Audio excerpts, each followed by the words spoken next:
Ladies and gentlemen, Mr. Brent Barnett.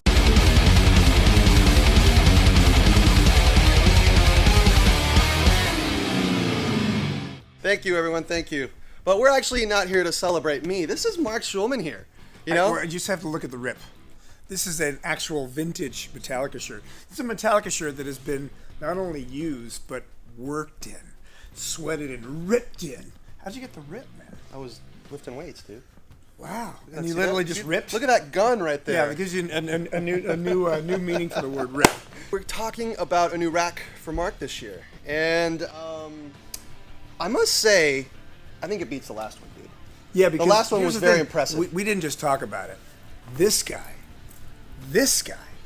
all I do was just watch his brilliance actualized into this amazing rack. And it truly is, it's your expression. It's your creative artistic expression. So let's talk about how this rack kind of came into play. We were on the phone, and his tech Gary sent me you sent me some pictures, and Gary sent me another picture, and Mark was like, you know what? I think I want to go a little more traditional this year. Let's tone it down a bit, and let's not go so bold. Let's be more just a normal, straightforward rack. And this is what we came up with. Well, the story's great because I'm driving in the car, and then Brent's like, "Oh man, oh man." Oh, he's like, I could hear he's getting so excited, and I'm getting more excited. He goes, I got this idea. I know what we're going to do. I totally see it now. And I said, that's what I was waiting for. So what we've got, though, in all seriousness, it really is an amazing expression. I feel like I'm inside of an atom playing. It's a cross between an atom and I'm inside of a shark's belly with two sharks' jowls on either side. You'll see what I mean. I know analogy. It sounds ridiculous, but should we show them? Should we reveal? Let's do it. Ready for the reveal?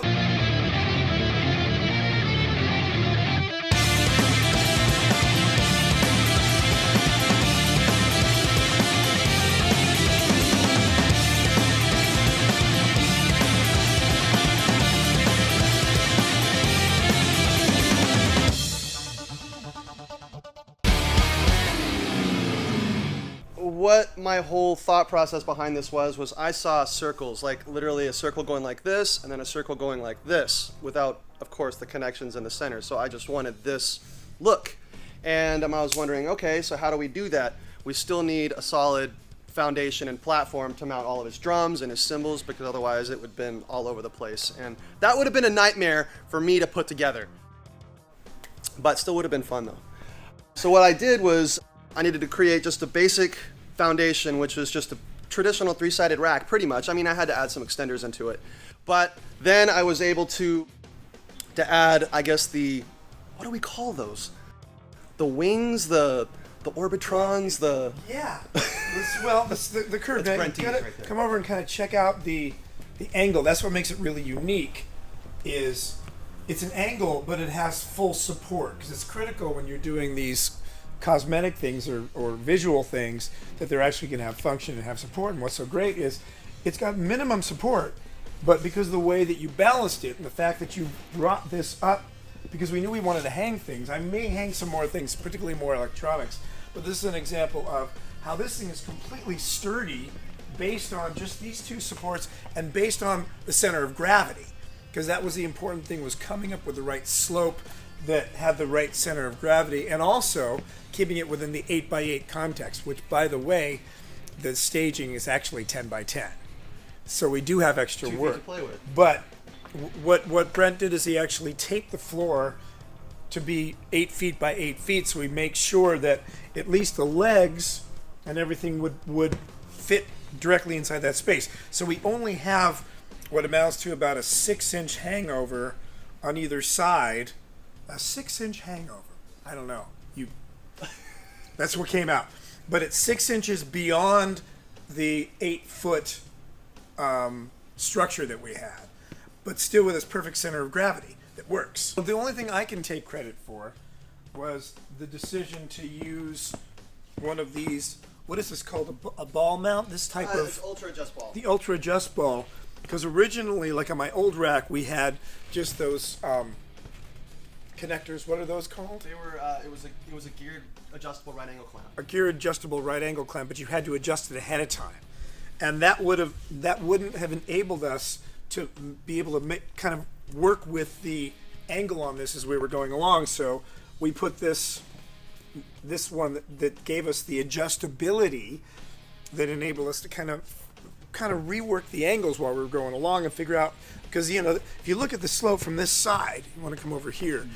This angle could have come way down. These angles could be sort of any way we want them to be, but based on the center of gravity and based on making sure that we could support this thing without having a middle bar. Because originally Brent was going to put in a middle bar, but Brent's like, that doesn't look good enough. So we had to figure out a way to support it minimally with the angles that are going to work to establish the center of gravity to make sure this thing was going to hold. And this thing is not budged. And I've been now, this is our 5th day of rehearsal, Gary? It's 5th day of rehearsal. This thing is not budged, so it's working beautifully. All right, so I know Mark already went over this and the supports that we use, but I want to show you guys exactly how I put these side half circles onto the rack. So I had to use 6 supports and some ultra adjust ball clamps.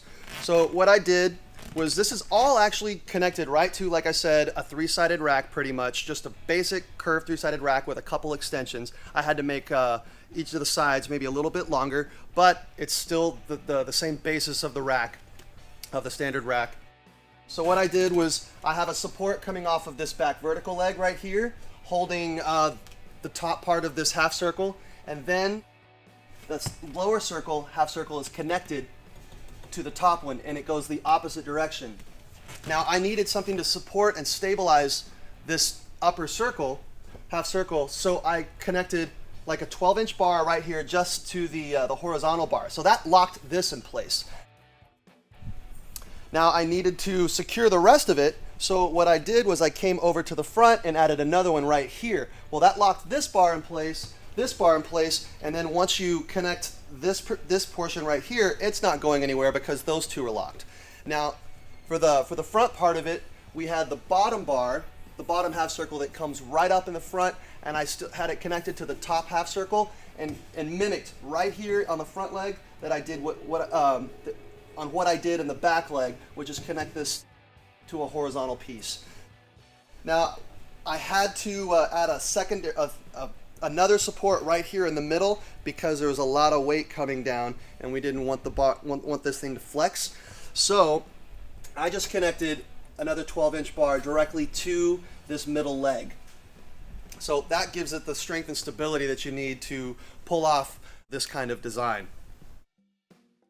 What's really cool is I wanted a little kind of bar that shoots right out over his bass drum, so you've got this look. So if he chooses, he can add another cymbal, a splash. Maybe he wants to add one of the electronics that he was talking about. Think about adding electronics.